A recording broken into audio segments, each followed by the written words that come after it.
Deutsche Bank research is predicting the end of fiat currency and the rise of cryptocurrency, at least according to a new report that they have issued, which is some pretty gosh darn bold talk for a bank to be making. Especially DB, which of course was unable to predict its own fall from grace, so please take this report with a grain of salt. But I do think that there are some valuable insights here that are worth considering. By the way, if you want to read the full report that they issued, I'll leave a link down below in the description where you can check that out. And you know what? Let's just get straight into it. And the first part of this thesis is about the downfall of fiat, which I know sounds insane, but over time, no fiat has lasted the test of time, and we do live in crazy times because right now, the value of the money that we use is literally based on the trust us, we're good for it model. That's insanity. There is no real value backing dollars and euros and yen except for the promise that at some point in the future the government of that said country will be good for that debt obligation. It's printed without stop. The ones and the zeros are constantly added to the pile of insanity with complete reckless abandon.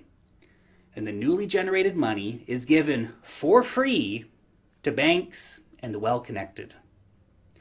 It is such a scandalous level of criminality that it's actually really hard to fathom how deep and how corrupted this current system is. You have the most corrupt and the most really morally bankrupt institutions, which are basically given this money for free or next to free, which they then either simply hoard or use to gobble up more assets. Meanwhile, the poor and the middle class live in unending wage slavery, and they're continually front-run by the governments and by the banks who steal from people via inflation, which never stops. The mere fact that the current fiat model is still alive is actually kind of a feat in of itself and is a victim, or perhaps we should say a lucky recipient of good fortune on a macro level. And this report looks at some of the reasons why the fiat model has not yet imploded on itself. In particular, they cite a fortuitous set of global forces across multiple decades that have created what they call sizable, natural, offsetting, disinflationary forces. Good times. Nice stuff there, guys. However, what has been the glue of the global economy for decades is finally starting to come undone. And the fiat system is increasingly looking fragile, leading, of course, to the real risk that fiat could be up for some serious systemic challenges in the coming decade in particular, but certainly in the next coming couple of decades, which will inevitably send more people seeking alternatives. Money is going to flow into gold, as it always does in times of crisis, and money is going to start flowing into crypto, digital gold. Well, policymakers and central bankers like to think that they're so clever. Oh, we're so clever. They're not very clever at actually steering the global economy. The fact has been that much bigger macro forces have been at play that have allowed the bankers to keep the ship afloat and to keep the global economy from sinking. Those factors are now coming to an end, which means that these central banks don't have many ways to fall back. The key reason as to why fiat has not collapsed yet under the weight of unending inflation is largely due to massive demographic and geopolitical events of which the central banks didn't really have much influence over, particularly the things that have been happening inside of China, although aided in part by similar forces in other economies like Vietnam. But really, when it comes down to it, the big focus of the report, at least, is about China, particularly China's rather quick and sudden integration into the global economy, and a very favorable, once in a lifetime shift in the developed world and Chinese demographics. The report cites this as the biggest suppressor of global inflation over the last 4 decades. This has changed everything, but this effect is quickly running to its end. It was an extraordinary surge in the global labor supply at the exact time that globalization was really starting to take off and that deregulation of key economies and of key economic institutions was starting to take off. That trend is now starting to reverse. The costs are now beginning to rise. There's nowhere else to turn for dirt cheap labor at such a scale. The bonanza is over. And since the lion's share of that boom went to a tiny minority of top capital holders, there is a growing populist backlash afoot, which puts even more pressure on the already fragile fiat system. We can see, for example, the widespread anti-government protests that have been going on all over the world as a bit of a manifestation of this backlash against this system. It appears unlikely that the central banks are going to be able to maintain the rapacious yet seemingly small 2% annual rate of inflation. Inflation rates are bound to increase. In some cases, it is likely to be dramatic in places where people never thought it was going to happen, because it's happened to lots of people that never thought it was going to happen to them. It's going to happen to more people. Debt levels are continuing to soar. Global debt just hit a new high of $247 trillion recently. That's obviously normal, and there's no reason to be concerned about $247 trillion in debt. Nothing to see here, folks. Move along. Nearly half of sovereign bonds are currently yielding negative rates. Increasingly, we are seeing negative rates also be passed on to the end savers, thus creating even more pressure on regular people who are seeing their wages stagnate, who are seeing inflation soaring, and who are now seeing banks punishing them to save money.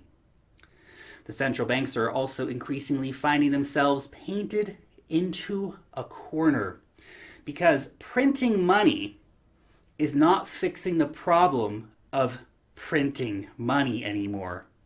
There was a while when it was stopping the leaks, or at least appearing to stop the leaks, but that's not really the case now. Lowering rates is also not fixing the problem. There are massive forces far beyond the control of the bankers which are shaping the global economy, especially as we move into the next decade and beyond. And all that they can do now is to ensure that them and their mates can steal as much as possible during the coming implosion, because that's what they do. The stage is nearly perfectly set for massive runaway inflation, even in places that historically have benefited from low inflation rates. And yes, the stage is almost perfectly set for the rise of cryptocurrencies. Now, as we all know, cryptocurrencies have not yet taken off in any truly meaningful way as a means of payment, or really in any of the use cases beyond just being a means of payment, in spite of the facts about cryptocurrencies having fantastic security and really great speed and very low transaction fees and ease of storage, and of course being super highly relevant in the digital era, being the money of the internet. But even though crypto has not yet reached mainstream acceptance, that does not mean that it will not do so in the coming years. Especially the next decade is going to be incredibly impactful for the cryptocurrency economy. Now we are standing on the precipice of something very, very exciting.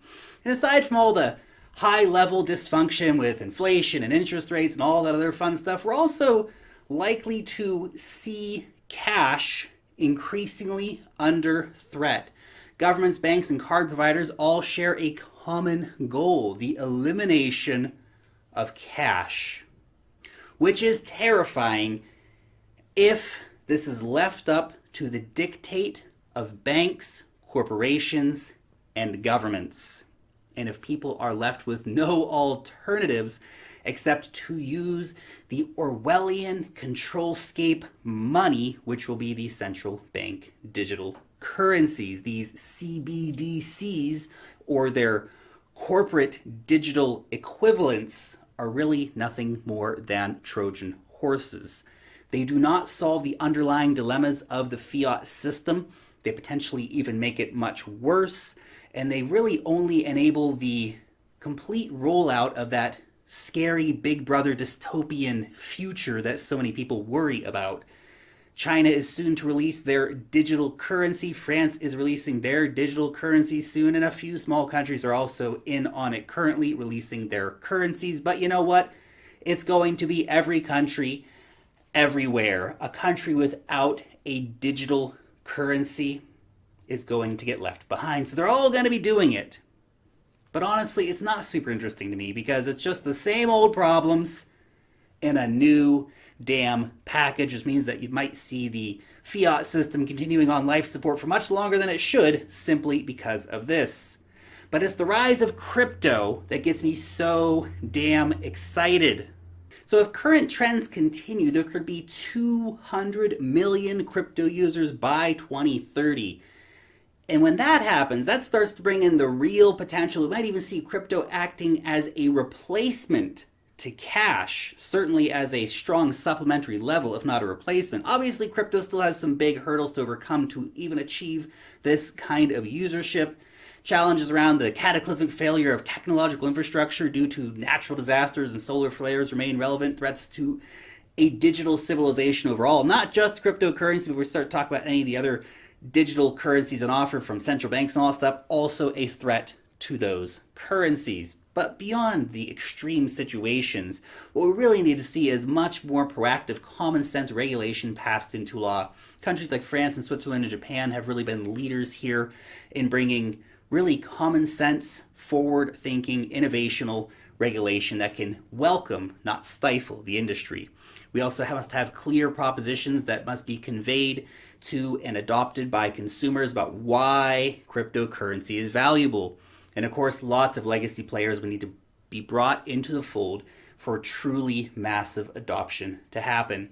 We're also going to be looking at new geographies. The geographic market expansion of cryptocurrency will need to have taken off big time by 2030 for us to see real success. It's highly likely that cryptocurrency adoption will continue in line with global internet adoption. I mean, there are literally billions of people who do not currently have access to the internet or to financial services at all. Those people will be gaining access to financial tools, but we don't need to bring in the middlemen. We can bring them into a decentralized ecosystem and let them leapfrog over the old systems. The addition of crypto wallets to new generation phones is a super important step in this process of not having to recreate what we don't need for these people, just bringing in the new. The networks themselves will have advanced massively by 2030. In the year 2032, for example, the Bitcoin block reward will drop under 1 Bitcoin per block, which is crazy times. The Lightning Network should probably have worked out some of its issues by 2030 something. We would hope anyway. Come on, Lightning Network, what are you doing, man? Also, Bitcoin sidechains will probably be much more prominent than they are now. Obviously, liquidity and infrastructure will be many, many times greater. But look to the platforms. Ethereum will have been running on proof of stake for nearly 10 years by that point. Cardano, the same, will have been running on proof of stake for nearly 10 years by that time, along with a host of other blockchains bringing in real world value. And massive value will have been transferred to blockchains. We're going to see stocks and derivatives and invoices and contracts and land titles and IDs and non-fungible tokens and all this kind of stuff finding a new home on public blockchains. Not on walled garden blockchains, but on public blockchains, much like the public internet network. We will see this value on the public chains where it can be secured. A vast amount of cryptocurrencies will have also failed terribly by 2030, which is fine. That is part of the growing process, even if it can be gosh darn painful sometimes. What we are truly discussing here is a new layer of value built on top of the internet. Guys, gotta keep it real. The internet's still just a little baby. Albeit a feisty baby. I see you, internet. I see what you're doing out there. But the crypto revolution is probably the most important thing to happen to the internet since the birth of the internet itself. And we're still so early. Looking into the next decade, oh man, we're going to see some super exciting things happening. It's so just amazing to be here at this time, looking forward, knowing what is being built, knowing what is coming. So many things we haven't even conceived of yet are going to be coming out in the next few years. And much of that will be taking place on a select group of public blockchains. The investment potential long-term for crypto assets remains immense. It is the opportunity of a lifetime investment-wise for many people, even at this stage. We're still early. I know sometimes it doesn't seem like it is, but we are. Anyway, just some of my thoughts about this report out from Deutsche Bank, along with some of my other ramblings about cryptocurrencies in general. So I hope you guys enjoyed the video. If you did, make sure to hit that thumbs up button and just let me know what you think about this video topic overall down below in the comment section. Always super curious to know what you guys think about these topics, so please do let me know with a comment down below. And if you're new around here, make sure to subscribe to the channel for more of this fun kind of stuff. Long live the blockchain, and peace out till next time.